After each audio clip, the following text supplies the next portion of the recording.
Hey guys, it's Zach and welcome back to the shop. Rob from Ginger Woodworks and myself was challenged by Atlas 46 to take a 2x4, a 4x4, and a 2x6 and build something awesome, really. And in turn, they're going to set it up on their website where people can vote and have a good time. So I'm still thinking about what I want to build.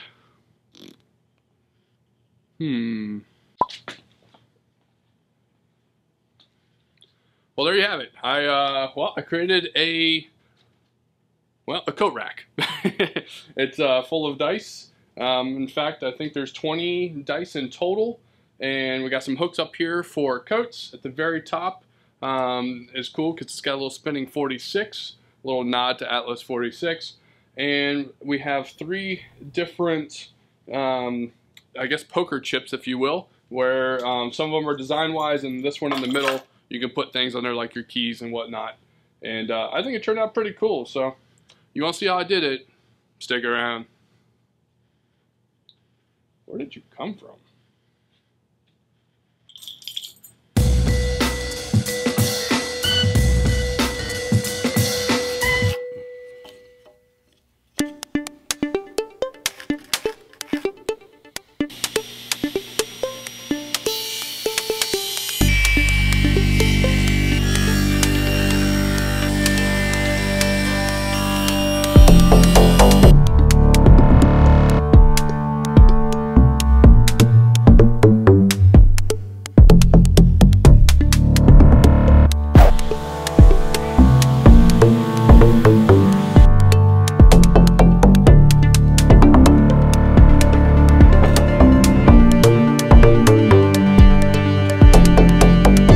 Alright, so the whole point of that was really just to put a hole in the center, and that's going to come real handy towards the end of this project. So for right now, I'm going to put this to the side, and I'm going to cut up the 2x6 and joint the edges. So let's go ahead and do that now.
Alright folks, so that's all the dice.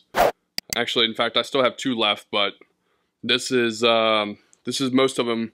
And then what I'm going to do now is just scuff them up with I guess a sponge sander, just by hand, because I don't want them to be perfect. I actually want to scuff it up a little bit, and then we're going to start gluing these together with the ingrains, ingrain to ingrain. So I'll be using polyurethane adhesive to do that.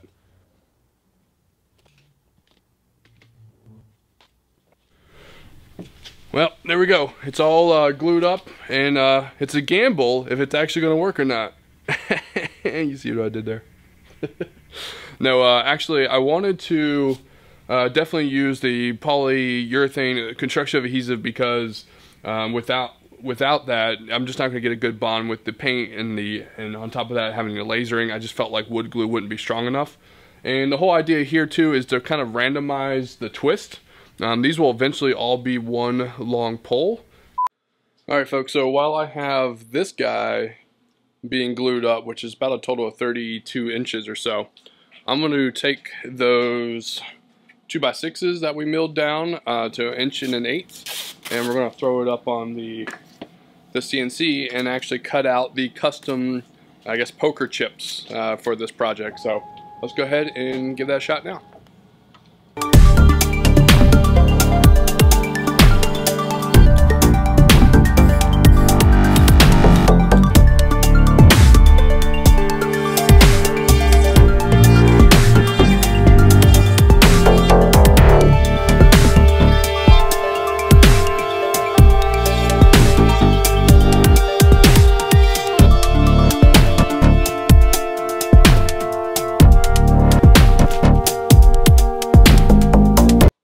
Alright, so this is where it gets a little tricky.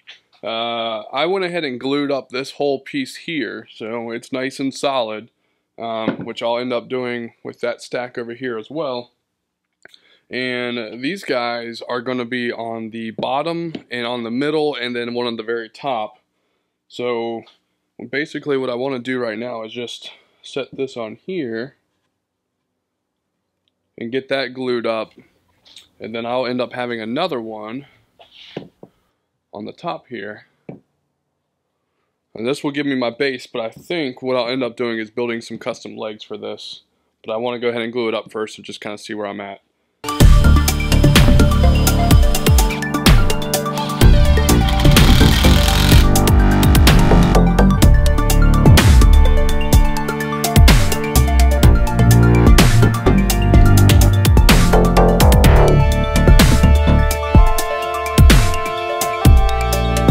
Well, I honestly have no idea how I plan on clamping this, so I'm just going to leave it the way it is, perfectly level, and hope that the weight of all the dice will just put enough pressure down there, so cross your fingers.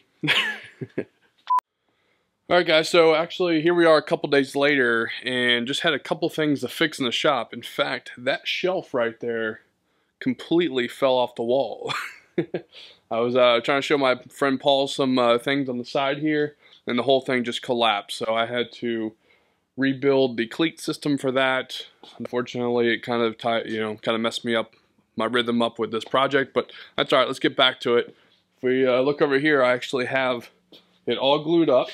It's nice and solid, but I want to build some legs for it, and I still have a 2x4 left, so let's go ahead and build some legs for it.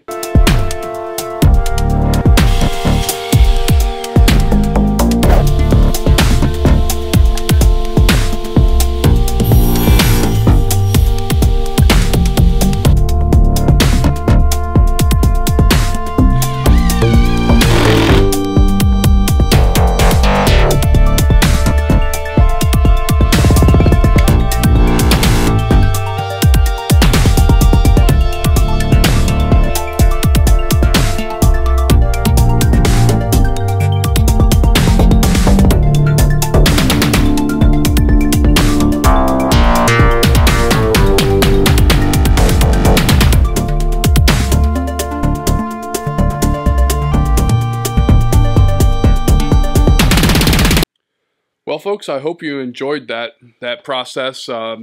It actually took quite a long time. I changed my shirt probably 6 times, but you can't tell because I have the same shirt on. Wait, does that make sense? Each one of the laser sides was about 2.5 minutes, and I did all 6 sides. So, you know, even though that way if you were to rotate it just slightly, you still saw the dots. I probably didn't have to. I could have saved a little bit of time there. Not a big deal. That it was just fun to do. And then these poker chip things were a lot of fun too. And what was cool about that is it was 3 different tool paths. One made the inner little section there, the pocket, I guess, and then I spray painted it, and then went back and did some V carving. So that was kind of fun. It was a little bit different, and I haven't done that before. But all in all, I think the cherry on top was just the spinning 46, and actually the very top dice. It just sits up there so I can kind of move it around and have some fun with it. But I like the project. I hope you guys did as well. And if I figure out the URL for you to vote, because this is part of a contest, I'll put it up in the corner or somewhere down below.